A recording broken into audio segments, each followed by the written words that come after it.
Hi, and welcome back to the Wuthering Heights Read Aloud.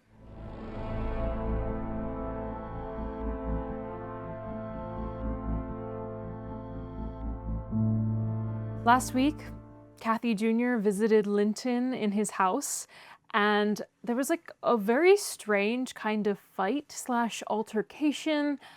Linton, as we discussed last week, kind of sucks. Again, I know it's not his fault, he's a child, but his personality sucks right now. And instead of being repelled by it, Cathy is drawn to it, I suppose. I think she feels the need and the obligation to take care of him. And it seems like that's what she's doing, because last chapter we left off where Nellie had a bad cold or some sort of illness and was in bed for a few weeks. And so Cathy was tending to both of them during the day, but at night, I guess she was going to Wuthering Heights to take care of Linton. So that's where we are now. Chapter 24. At the close of 3 weeks, I was able to quit my chamber and move about the house. And on the first occasion of my sitting up in the evening, I asked Catherine to read to me because my eyes were weak. We were in the library, the master having gone to bed. She consented, rather unwillingly, I fancied, and imagining my sort of books did not suit her, I bid her please herself in the choice of what she perused. She selected one of her own favorites, and got forward steadily about an hour. Then came frequent questions. "Ellen, are you not tired? Haven't you better lie down now? You'll be sick keeping up so long, Ellen." No, dear, I'm not tired," I returned continually. Perceiving me immovable, she essayed another method of showing her disrelish for her occupation. It changed to yawning. And stretching, and Ellen, I'm tired." "Give over then and talk," I answered. That was worse. She fretted and sighed and looked to her watch till 8 and finally went to her room, completely overdone with sleep, judging by her peevish heavy look and the constant rubbing she inflicted on her eyes. The following night she seemed more impatient still, and on the third from recovering my company, she complained of a headache and left me. I thought her conduct odd, and having remained alone a long while, I resolved on going and inquiring whether she were better, and asking her to come and lie on the sofa instead of upstairs in the dark. No Catherine could I discover upstairs, and none below. The servants affirmed they had not seen her. I listened at Mr. Edgar's door. All was silence. I returned to her apartment, extinguished my candle, and seated myself in the window. The moon shone bright, a sprinkling of snow covered the ground, and I reflected that she might, possibly, have taken it into her head to walk about the garden for refreshment. I did detect a figure creeping along the inner fence of the park, but it was not my young mistress on its emerging into the light. I recognized one of the grooms. He stood a considerable period viewing the carriage road through the grounds, then started off at a brisk pace as if he had detected something, and reappeared presently, leading Mrs. Pony, and there she was, just dismounted and walking by its side. The man took his charge stealthily across the grass towards the stable. Cathy entered by the casement window of the drawing-room, and glided noiselessly up to where I awaited her. She put the door gently to, slipped off her snowy shoes, untied her hat, and was proceeding, unconscious of my espionage, to lay aside her mantle, when I suddenly rose and revealed myself. The surprise petrified her an instant. She uttered an inarticulate exclamation and stood fixed. "My dear Miss Catherine," I began, too vividly impressed by her recent kindness to break into a scold, "where have you been riding about at this hour? And why should you try to deceive me by telling a tale? Where have you been? Speak." To the bottom of the park," she stammered. "I didn't tell a tale." "And nowhere else?" I demanded. "No," was the muttered reply. "Oh, Catherine," I cried sorrowfully, "you know you have been doing wrong, or you wouldn't be driven to uttering an untruth to me. That does grieve me. I'd rather be 3 months ill than hear you frame a deliberate lie." She sprang forward and, bursting into tears, threw her arms round my neck. "Well, Ellen, I'm so afraid of you being angry," she said. "Promise not to be angry, and you shall know the very truth. I hate to hide it." We sat down in the window seat. I assured her I would not scold, whatever her secret might be, and I guessed it, of course, so she commenced. "I've been to Wuthering Heights, Ellen, and I've never missed going a day since you fell ill, except thrice before and twice after you left your room. I gave Michael books and pictures to prepare Minnie every evening, and to put her back in the stable. You mustn't scold him either, mind. I was at the Heights by 6:30, and generally stayed till 8:30, and then galloped home. It was not to amuse myself that I went. I was often wretched all the time. Now and then I was happy, once in a week, perhaps. At first I expected there would be sad work persuading you to let me keep my word to Linton, for I had engaged to call again the next day when we quitted him. But as you stayed upstairs on the morrow, I escaped that trouble, and while Michael was refastening the lock of the park door in the afternoon, I got possession of the key, and told him how my cousin wished me to visit him because he was sick, and couldn't come to the Grange, and how Papa would object to my going, and then I negotiated with him about the pony. He is fond of reading, and he thinks of leaving soon to get married, so he offered, if I would lend him books out of the library, to do what I wished, but I preferred giving him my own, and that satisfied him better. On my second visit, Linton seemed in lively spirits, and Zillah, that is their housekeeper, made us a clean room and a good fire, and told us that, as Joseph was out at a prayer meeting and Hareton Earnshaw was off with his dogs, robbing the woods of pheasants, as I heard afterwards, we might do what we liked. She brought me some warm wine and gingerbread, and appeared exceedingly good-natured, and Linton sat in the armchair, and I in the little rocking-chair on the hearthstone, and we laughed and talked so merrily, and found so much to say. We planned where we would go, and what we would do in the summer. I needn't repeat that, because you would call it silly. One time, however, we were near quarrelling. He said the pleasantest manner of spending a hot July day was lying from morning till evening on a bank of heath in the middle of the moors, with the bees humming dreamily among the bloom, and the larks singing high up overhead, and the blue sky and bright sun shining steadily and cloudlessly. That was his most perfect idea of heaven's happiness. Mine was rocking in a rustling green tree, with a west wind blowing, and bright white clouds flitting rapidly above, and not only larks, but throstles, and blackbirds, and linnets, and cuckoos pouring out music on every side, and the moors seen at a distance, broken into cool, dusky dells, but close by great swells of long grass undulating in the waves to the breeze, and the woods and sounding water, and the whole world awake and wild with joy. He wanted all to lie in an ecstasy of peace. I wanted all to sparkle and dance in a glorious jubilee. I said his heaven would be only half alive, and he said mine would be drunk. I said I should fall asleep in his, and he said he could not breathe in mine, and began to grow very snappish. At last we agreed to try both as soon as the right weather came, and then we kissed each other and were friends. After sitting still an hour, I looked at the great room with its smooth, uncarpeted floor, and thought how nice it would be to play in if we removed the table, and I asked Linton to call Zillah in to help us, and we'd have a game at blind man's bluff. She should try to catch us. You used to, you know, Ellen. He wouldn't. There was no pleasure in it, he said, but he consented to play at ball with me. We found two in a cupboard among a heap of old toys, tops and hoops, battledores and shuttlecocks. One was marked C and the other H. I wished to have the C because that stood for Catherine, and the H might be for Heathcliff, his name, but the bran came out of H, and Linton didn't like it. I beat him constantly, and he got cross again, and coughed, and returned to his chair. That night, though, he easily recovered his good humour. He was charmed with 2 or 3 pretty songs, your songs, Ellen, and when I was obliged to go, he begged and entreated me to come the following evening, and I promised. Minnie and I went flying home as light as air, and I dreamt of Wuthering Heights and my sweet darling cousin till morning. On the morrow I was sad, partly because you were poorly, and partly that I wished my father knew and approved of my excursions. But it was beautiful moonlight after tea, and, as I rode on, the gloom cleared. I shall have another happy evening, I thought to myself, and what delights me more, my pretty Linton will. I trotted up the garden, and was turning round to the back, when that fellow Earnshaw met me, took my bridle, and bid me go in by the front entrance. He patted Minnie's neck, and said she was a bonny beast, and appeared as if he wanted me to speak to him. I only told him to leave my horse alone, or else it would kick him. He answered in his vulgar accent. It wouldn't do Mitch hurt if it did, and surveyed its legs with a smile. I was half inclined to make it try.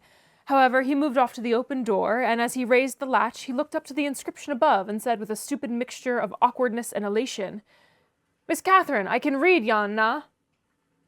Wonderful, I exclaimed. Pray, let us hear you. You are grown clever. He spelt and drawled over by syllables the name, Hareton Earnshaw. And the figures, I cried, encouragingly, perceiving that he came to a dead halt. I cannot tell them yet, he answered. Oh, you dunce, I said, laughing heartily at his failure. Learning to read as an adult is no joke. Come on. The fool stared, with a grin hovering about his lips, and a scowl gathering over his eyes, as if uncertain whether he might not join in my mirth, whether it were not pleasant familiarity, or what it really was, contempt. I settled his doubts by suddenly retrieving my gravity and desiring him to walk away, for I came to see Linton, not him. He reddened, I saw that by the moonlight, dropped his hand from the latch, and skulked off, a picture of mortified vanity. He imagined himself to be as accomplished as Linton, I suppose, because he could spell his own name, and was marvellously discomfited that I didn't think the same. Stop, Miss Catherine, dear, I interrupted. I shall not scold, but I don't like your conduct there. If you had remembered that Hareton was your cousin as much as Master Heathcliff, you would have felt how improper it was to behave in that way. At least it was praiseworthy ambition for him to desire to be as accomplished as Linton, and probably he did not learn merely to show off. You had made him ashamed of his ignorance before, I have no doubt, and he wished to remedy it and please you. To sneer at his imperfect attempt was very bad breeding. Had you been brought up in his circumstances, would you be less rude? He was as quick and as intelligent a child as ever you were, and I'm hurt that he should be despised now because that base Heathcliff has treated him so unjustly. Well, Ellen, you won't cry about it, will you? She exclaimed, surprised at my earnestness. But wait, and you shall hear if he conned his ABC to please me, and if it were worth while being civil to the brute. I entered. Linton was lying on the settle and half got up to welcome me. I'm ill tonight, Catherine, love, he said, and you must have all the talk and let me listen. Come and sit by me. I was sure you wouldn't break your word, and I'll make you promise again before you go. I knew now that I mustn't tease him as he was ill, and I spoke softly and put no questions and avoided irritating him in any way. I had brought some of my nicest books for him. He asked me to read a little of one, and I was about to comply when Earnshaw burst the door open, having gathered venom with reflection. He advanced directly to us, seized Linton by the arm, and swung him off the seat. Get to thy own room, he said in a voice almost inarticulate with passion, and his face looked swelled and furious. Take her there if she comes to see thee. Thou shalt keep me out of this. Begone, will you both? He swore at us and left Linton no time to answer, nearly throwing him into the kitchen, and he clenched his fist as I followed, seemingly longing to knock me down. I was afraid for a moment, and I let one volume fall. He kicked it after me and shut us out. I heard a malignant, crackly laugh by the fire, and turning, beheld that odious Joseph standing rubbing his bony hands and quivering. Ah, we're sure he'd sarve ye et. He's a grand lad. He's gettin' to right spirit in him. He gnaws. Aye, he gnaws as well as I do, who should be to maister yonder. Ech. He mad ye skift properly. Ech. Where must we go? I said to my cousin, disregarding the old wretch's mockery. Linton was white and trembling. He was not pretty then, Ellen. Oh no, he looked frightful, for his thin face and large eyes were wrought into an expression of frantic, powerless fury. He grasped the handle of the door and shook it. It was fastened inside. If you don't let me in, I'll kill you. If you don't let me in, I'll kill you, he rather shrieked than said. Devil, I'll kill you. Joseph uttered his croaking laugh again. There, that's to father, he cried. That's father. We've allus summat orther side in us. Niver heed Hareton, lad, do not be feared. He cannot get at thee. I took hold of Linton's hands and tried to pull him away, but he shrieked so shockingly that I dared not proceed. At last his cries were choked by a dreadful fit of coughing. Blood gushed from his mouth, and he fell on the ground. I ran into the yard, sick with terror, and called for Zillah as loud as I could. She soon heard me. She was milking the cows in a shed behind the barn, and hurrying from her work, she inquired what there was to do. I hadn't breath to explain. Dragging her in, I looked about for Linton. Earnshaw had come out to examine the mischief he had caused, and he was then conveying the poor thing upstairs. Zillah and I ascended after him, but he stopped me at the top of the steps and said I shouldn't go in, I must go home. I exclaimed that he had killed Linton, and I would enter. Joseph locked the door, and declared I should do no such stuff, and asked me whether I were bound to be as mad as him. I stood crying till the housekeeper reappeared. She affirmed that he would be better in a bit, but he couldn't do with that shrieking and din, and she took me and nearly carried me into the house. Ellen, I was ready to tear my hair off my head. I sobbed and wept so that my eyes were almost blind, and the ruffian you have such sympathy with stood opposite, presuming every now and then to bid me wished and denying that it was his fault. And finally, frightened by my assertions that I would tell Papa, and that he should be put in prison and hanged, he commenced blubbering himself, and hurried out to hide his cowardly agitation. Still, I was not rid of him. When at length they compelled me to depart, and I had got some 100 yards off the premises, he suddenly issued from the shadow of the roadside and checked Minnie and took hold of me. Miss Catherine, I'm ill grieved, he began, but it's rather too bad. I gave him a cut with my whip, thinking perhaps he would murder me. He let go, thundering one of his horrid curses, and I galloped home more than half out of my senses. I didn't bid you good night that evening, and I didn't go to Wuthering Heights the next. I wished to, exceedingly, but I was strangely excited, and dreaded to hear that Linton was dead, sometimes, and sometimes shuddered at the thought of encountering Hareton. On the third day I took courage. At least, I couldn't bear longer suspense, and stole off once more. I went at 5 o'clock, and walked, fancying I might manage to creep into the house and up to Linton's room unobserved. However, the dogs gave notice of my approach. Zillah received me, and saying the lad was mending nicely, showed me into a small, tidy, carpeted apartment where, to my inexpressible joy, I beheld Linton laid on a little sofa, reading one of my books. But he would neither speak to me nor look at me through a whole hour, Ellen. He has such an unhappy temper. And what quite confounded me, when he did open his mouth, it was to utter the falsehood that I had occasioned the uproar, and Hareton was not to blame. Unable to reply, except passionately, I got up and walked from the room. He sent after me a faint, "Catherine." He did not reckon on being answered so, but I wouldn't turn back, and the morrow was the second day on which I stayed at home, nearly determined to visit him no more. But it was so miserable going to bed and getting up and never hearing anything about him that my resolution melted into air before it was properly formed. It had appeared wrong to take the journey once. Now it seemed wrong to refrain. Michael came to ask if he must saddle Minnie. I said yes, and considered myself doing a duty as she bore me over the hills. I was forced to pass the front windows to get to the court. It was no use trying to conceal my presence. "Young master is in the house," said Zillah, as she saw me making for the parlor. I went in. Earnshaw was there also, but he quitted the room directly. Linton sat in the great armchair half asleep. Walking up to the fire, I began in a serious tone, partly meaning it to be true. "As you don't like me, Linton, and as you think I come on purpose to hurt you, and pretend that I do so every time, this is our last meeting. Let us say good-bye, and tell Mr. Heathcliff that you have no wish to see me, and that he mustn't invent any more falsehoods on the subject." "Sit down and take your hat off, Catherine," he answered. "You are so much happier than I am, you ought to be better. Papa talks enough of my deficits, and shows enough scorn of me to make it natural I should doubt myself.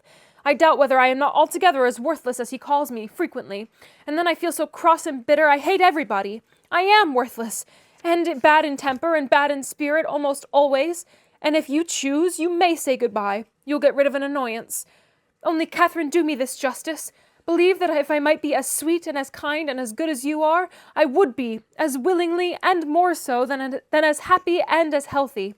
And believe that your kindness has made me love you deeper than if I deserved your love, and though I couldn't and cannot help showing my nature to you, I regret it and repent it, and shall regret and repent it till I die."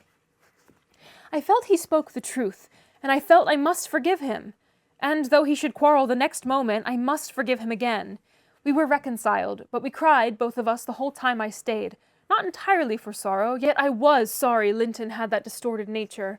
He'll never let his friends be at ease, and he'll never be at ease himself. I have always gone to his little parlour since that night, because his father returned the day after. About 3 times, I think, we have been merry and hopeful, as we were the first evening. The rest of my visits were dreary and troubled, now with his selfishness and spite, and now with his sufferings, but I have learned to endure the former with nearly as little resentment as the latter. Mr. Heathcliff purposely avoids me. I have hardly seen him at all. Last Sunday, indeed, coming earlier than usual, I heard him abusing poor Linton cruelly for his conduct of the night before. I can't tell how he knew of it, unless he listened. Linton had certainly behaved provokingly. However, it was the business of nobody but me, and I interrupted Mr. Heathcliff's lecture by entering and telling him so. He burst into a laugh and went away, saying he was glad I took that view of the matter. Since then, I've told Linton he must whisper his bitter things. Now, Ellen, you have heard all, and I can't be prevented from going to Wuthering Heights except by inflicting misery on 2 people, whereas if you'll only not tell Papa, my going need disturb the tranquillity of none. You'll not tell, will you? It will be very heartless if you do."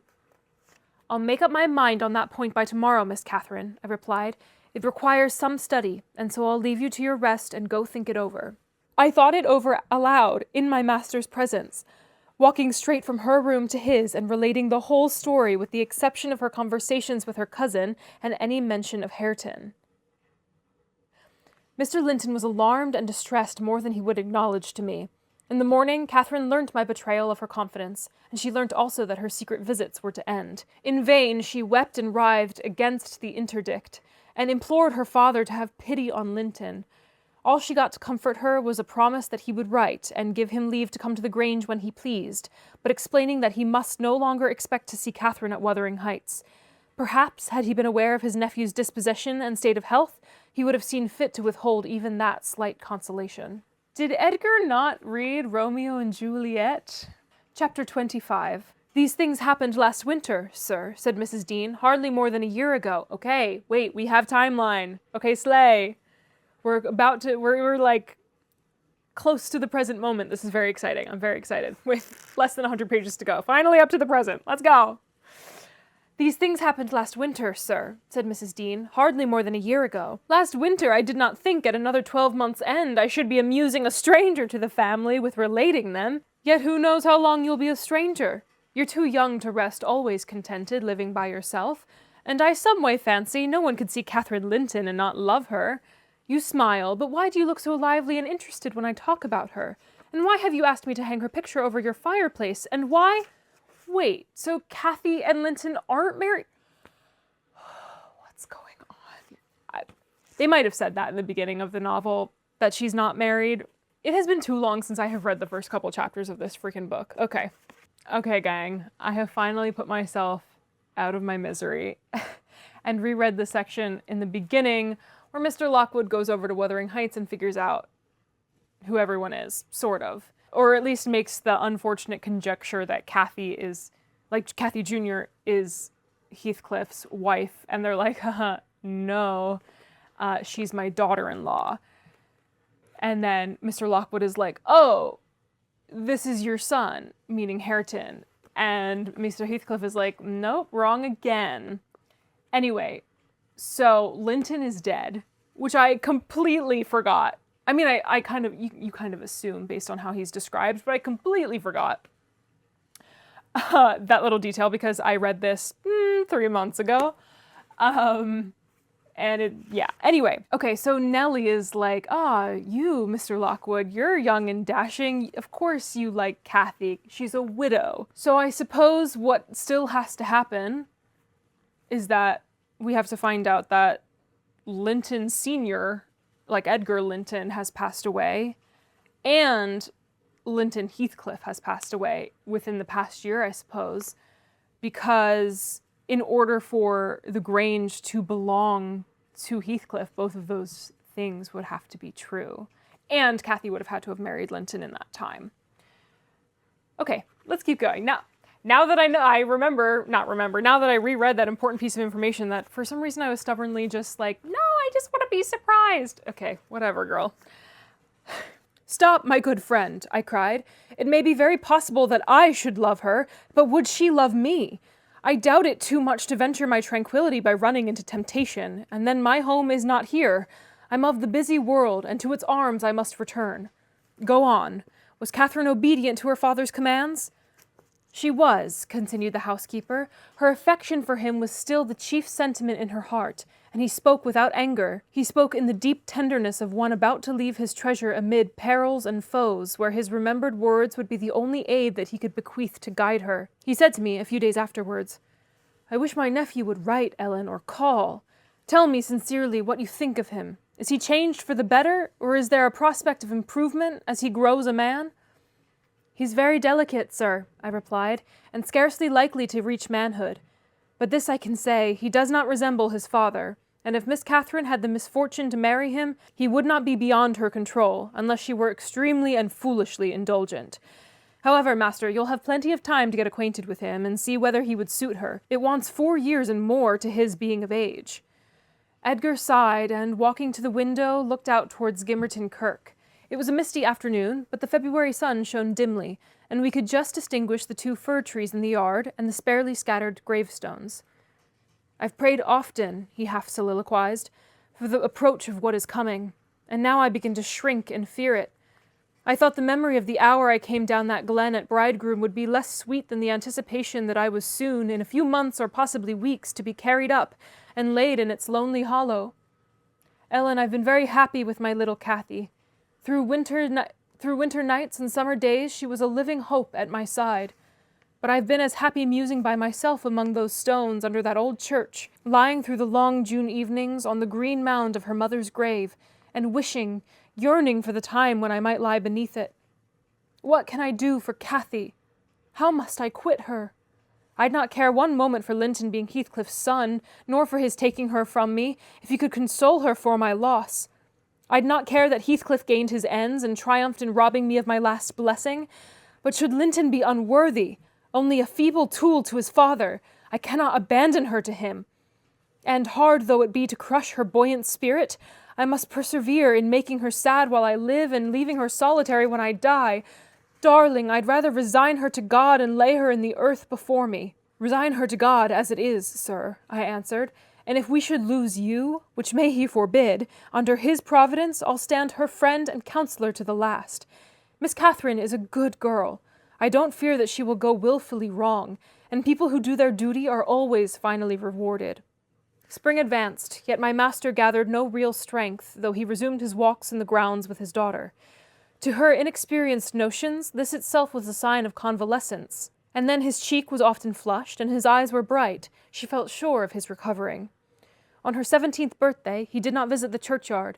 It was raining, and I observed, "You'll surely not go out tonight, sir." He answered, "No, I'll defer it this year a little longer." He wrote again to Linton, expressing his great desire to see him, and, had the invalid been presentable, I've no doubt his father would have permitted him to come. As it was, being instructed, he returned an answer, intimating that Mr. Heathcliff objected to his calling at the Grange, but his uncle's kind remembrance delighted him, and he hoped to meet him sometimes in his rambles, and personally to petition that his cousin and he might not remain long so utterly divided. That part of the letter was simple, and probably his own. Heathcliff knew he could plead eloquently enough for Catherine's company. Then, "I do not ask," he said, "that she may visit here, but am I never to see her because my father forbids me to go to her home, and you forbid her to come to mine? Do now and then ride with her towards the heights, and let us exchange a few words in your presence. We have done nothing to deserve this separation, and you are not angry with me. You have no reason to dislike me, you allow yourself. Dear uncle, send me a kind note tomorrow, and leave to join you anywhere you please except at Thrushcross Grange. I believe an interview would convince you that my father's character is not mine. He affirms I am more your nephew than his son, and though I have faults which render me unworthy of Catherine, she has excused them, and for her sake you should also. You inquire after my health. It is better, but while I remain cut off from all hope and doomed to solitude or the society of those who never did and never will like me, how can I be cheerful and well?" Edgar, though he felt for the boy, could not consent to grant this request because he could not accompany Catherine. He said in summer, perhaps, they might meet. Meantime, he wished him to continue writing at intervals, and engaged to give him what advice and comfort he was able by letter, being well aware of his hard position in his family. Linton complied, and had he been unrestrained, would probably have spoiled all by filling his epistles with complaints and lamentations, but his father kept a sharp watch over him, and, of course, insisted on every line that my master sent being shown. So, instead of penning his peculiar personal sufferings and distresses, the themes constantly uppermost in his thoughts, he harped on the cruel obligation of being held asunder from his friend and love, and gently intimated that Mr. Linton must allow an interview soon, or he should fear he was purposely deceiving him with empty promises. Cathy was a powerful ally at home, and between them they at length persuaded my master to acquiesce in their having a ride or a walk together about once a week under my guardianship and on the moors nearest the Grange, for June found him still declining, and though he had set aside yearly a portion of his income for my young lady's fortune, he had a natural desire that she might retain, or at least return in a short time to, the house of her ancestors, and he considered her only prospect of doing that was by a union with his heir. He had no idea that the latter was failing almost as fast as himself, nor had anyone, I believe. No doctor visited the heights, and no one saw Master Heathcliff to make report of his condition among us. I, for my part, began to fancy my forebodings were false, and that he must be actually rallying. When he mentioned riding and walking on the moors, and seemed so earnest in pursuing his object, I could not picture a father treating a dying child as tyrannically and wickedly as I afterwards learnt Heathcliff had treated him, to compel this apparent eagerness, his efforts redoubling the more imminently his avaricious and unfeeling plans were threatened with defeat by death. Chapter 26. Summer was already past its prime when Edgar reluctantly yielded his assent to their entreaties, and Catherine and I set out on our first ride to join her cousin. It was a close, sultry day, devoid of sunshine, but with a sky too dappled and hazy to threaten rain, and our place of meeting had been fixed at the Guidestone by the crossroads. On arriving there, however, a little herd boy, dispatched as a messenger, told us that Master Linton were just at this side of the heights, and he'd be mitch obleeged to us to gang on a bit further. "Then Master Linton has forgot the first injunction of his uncle," I observed. "He bid us keep on the Grange land, and here we are, off at once." "Well, we'll turn our horses' heads round when we reach him," answered my companion. "Our excursion shall lie towards home." But when we reached him, and that was scarcely a quarter of a mile from his own door, we found he had no horse, and we were forced to dismount and leave ours to graze. He lay on the heath, awaiting our approach, and did not rise till we came within a few yards. Then he walked so feebly and looked so pale that I immediately exclaimed, "Why, Master Heathcliff, you are not fit for enjoying a ramble this morning. How ill you do look!" Catherine surveyed him with grief and astonishment, and changed the ejaculation of joy on her lips to one of alarm, and the congratulation on their long postponed meeting to an anxious inquiry whether he were worse than usual. "No, better, better," he panted, trembling, and retaining her hand as if he needed its support, while his large blue eyes wandered timidly over her, the hollowness round them transforming to haggard wildness the languid expression they once possessed. "But you have been worse," persisted his cousin. "Worse than when I saw you last. You are thinner, and—" "I'm tired," he interrupted hurriedly. "It is too hot for walking. Let us rest here. And in the morning I often feel sick. Papa says I grow so fast." Badly satisfied, Cathy sat down, and he reclined beside her. "This is something like your paradise," said she, making an effort at cheerfulness. "You recollect the 2 days we agreed to spend in the place on the way each thought pleasantest? This is nearly yours, only there are clouds. But then they are so soft and mellow. It is nicer than sunshine. Next week, if you can, we'll ride down to the Grange Park and try mine." Linton did not appear to remember what she talked of, and he had evidently great difficulty in sustaining any kind of conversation. His lack of interest in the subjects she started, and his equal incapacity to contribute to her entertainment, were so obvious that she could not conceal her disappointment. An indefinite alteration had come over his whole person and manner. The pettishness that might be caressed into fondness had yielded to a listless apathy. There was less of the peevish temper of a child which frets and teases on purpose to be soothed, and more of the self-absorbed moroseness of a confirmed invalid, repelling consolation and ready to regard the good-humoured mirth of others as an insult. Catherine perceived as well as I did that he held it rather a punishment than a gratification to endure our company, and she made no scruple of proposing presently to depart. That proposal unexpectedly roused Linton from his lethargy, and threw him into a strange state of agitation. He glanced fearfully towards the heights, begging she would remain another half-hour at least. "But I think," said Cathy, "you'd be more comfortable at home than sitting here, and I cannot amuse you today, I see, by my tales and songs and chatter. You have grown wiser than I in these 6 months. You have little taste for my diversions now, or else, if I could amuse you, I'd willingly stay." "Stay to rest yourself," he replied. "And, Catherine, don't think or say that I am very unwell. It is the heavy weather and heat that makes me dull. And I walked about, before you came, a great deal, for me. Tell uncle I'm in tolerable health, will you?" "I'll tell him that you say so, Linton. I couldn't affirm that you are," observed my young lady, wondering at his pertinacious assertion of what was evidently an untruth. "And be here again next Thursday," continued he, shunning her puzzled gaze. "And give him my thanks for permitting you to come. My best thanks, Catherine. And if you did meet my father, and he asked you about me, don't lead him to suppose that I've been extremely silent and stupid. Don't look sad and downcast as you are doing. He'll be angry." "I care nothing for his anger," exclaimed Cathy, imagining she would be its object. "But I do," said her cousin, shuddering. "Don't provoke him against me, Catherine, for he is very hard." "Is he severe to you, Master Heathcliff?" I inquired. "Has he grown weary of indulgence, and passed from passive to active hatred?" Linton looked at me, but did not answer, and, after keeping her seat by his side another 10 minutes, during which his head fell drowsily on his breast, and he uttered nothing except suppressed moans of exhaustion or pain, Cathy began to seek solace in looking for bilberries, and sharing the produce of her researches with me. She did not offer them to him, for she saw further notice would only weary and annoy. "It is half an hour now, Ellen," she whispered in my ear at last. "I can't tell why we should stay. He's asleep, and Papa will be wanting us back." "Well, we must not leave him asleep," I answered. "Wait till he wakes, and be patient. You were mighty eager to set off, but your longing to see poor Linton has soon evaporated." "Why did he wish to see me?" returned Catherine. "In his crossest humours formerly, I liked him better than I do in his present curious mood. It's just as if it were a task he was compelled to perform, this interview, for fear his father should scold him. But I'm hardly going to come to give Mr. Heathcliff pleasure, whatever reason he may have for ordering Linton to undergo this penance. And, though I'm glad he's better in health, I'm sorry he's so much less pleasant and so much less affectionate to me." You think he is in better health then? I said. Yes, she answered, because he always made such a great deal of his sufferings, you know. He is not tolerably well, as he told me to tell Papa, but he's better, very likely. There you differ with me, Miss Cathy, I remarked. I should conjecture him to be far worse.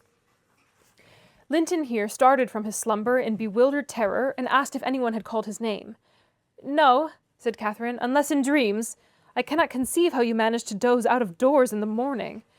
I thought I heard my father, he gasped, glancing up to the frowning Nab above us. You are sure nobody spoke? Quite sure, replied his cousin, only Ellen and I were disputing concerning your health. Are you truly stronger, Linton, than when we separated in winter? If you be, I'm certain one thing is not stronger, your regard for me. Speak, are you? The tears gushed from Linton's eyes as he answered, Yes, I am.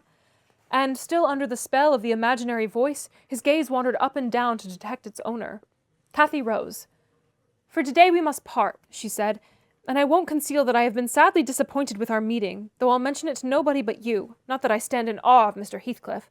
Hush, murmured Linton, for God's sake, hush, he's coming, and he clung to Catherine's arm, striving to detain her, but at that announcement she hastily disengaged herself, and whistled to Minnie, who obeyed like a dog. I'll be here next Thursday, she cried, springing to the saddle. Goodbye. Quick, Ellen. And so we left him, scarcely conscious of our departure, so absorbed was he in anticipating his father's approach. Before we reached home, Catherine's displeasure softened into a perplexed sensation of pity and regret, largely blended with vague, uneasy doubts about Linton's actual circumstances, physical and social, in which I partook, though I counselled her not to say much, for a second journey would make us better judges. My master requested an account of our ongoings. His nephew's offering of thanks was duly delivered, Miss Cathy gently touching on the rest. I also threw little light on his inquiries, for I hardly knew what to hide and what to reveal. And that's the end of chapter 26. So that last chapter was very distressing to read. The description of Linton's obvious change, it's very clear that not only is his health declining, but he is being badly abused by Heathcliff. I'm not entirely sure how, whether it's verbal and emotional abuse, whether it's physical abuse, whether it's all of it, but clearly he is very, very scared of Heathcliff now, and Heathcliff is no longer, indulging him. He's just manipulating and abusing him now, which is very sad. It's also clear that Edgar is going to die very soon. I mean, we also know that because we finally were placed in the timeline of where we are. Jesus, this book is sad. I also just want to point out, especially in light of the movie coming out soon, the first Cathy and Heathcliff are relatively small characters compared to Cathy Jr. especially, and I feel like we're even learning a lot more about Linton. I mean, we're definitely getting a lot more dialogue from those two. We did not get that much dialogue from the first Cathy and Heathcliff. We did not really know the nature of their relationship. And now this sort of makes sense because, Nellie was not their companions in the way that she is Cathy Jr.'s, caretaker and companion. So it does make sense. Cathy, the first Cathy, Cathy Sr., is feels like such a distant memory. I thought her ghost was going to be a big character. I don't know. I thought that I didn't expect that it was going to be their children that had, I think, the more main storyline. Maybe it's just recency bias because I read the parts about Heathcliff and Cathy Sr. so long ago, it feels like now. And so maybe it's more equal if you were to zoom out and take the book in full. But yeah, just my observation, I know so much more about Cathy Jr., I feel like, and her temperament and her personality and her relationships than I feel like I did about Cathy Sr. And Heathcliff is such a mystery still. I wish I knew how he got his wealth. I wish I knew, well, maybe I don't, because he's pretty terrible. Maybe I actually don't, because he's pretty terrible and it would probably be depressing and upsetting to read. So maybe that's a blessing that Heathcliff is not in every chapter as a character, not just a presence. But I do find it so strange that so much of the dialogue around Wuthering Heights is about Cathy Sr. and Heathcliff, when they're just such a relatively small little blip in the book. I mean, of course, there's circumstances and Heathcliff's lifelong, not retribution, revenge, is what the book is about. So I get it, but their like love story, it being like the huge focus of any material made from it, any adaptation, is very curious to me. I'm very, very interested to see the new Wuthering Heights adaptation. I don't really want to make too many concrete judgments about it until I see it, because I'm very curious about it. But it must be a very, very liberal adaptation. I mean, I think we knew that from the costumes. We have 7 chapters left, so I think it's probably gonna shake out to be about 3 more weeks, but we'll see. We're coming up to the end, and hopefully we get a ghost soon. Because again, I really want more of that spoofy. I really want that like spooky gothic horror stuff. I mean, obviously this whole thing has been a horror show, but just a little bit, I want a little bit less realism. I would love a little magic. I'd love a little of the supernatural in this book, because right now it's just child abuse and neglect and lots of illness and dying. And I'd love a ghost. I'd love a spooky little ghost instead. So join me next week as we come to the end of Wuthering Heights.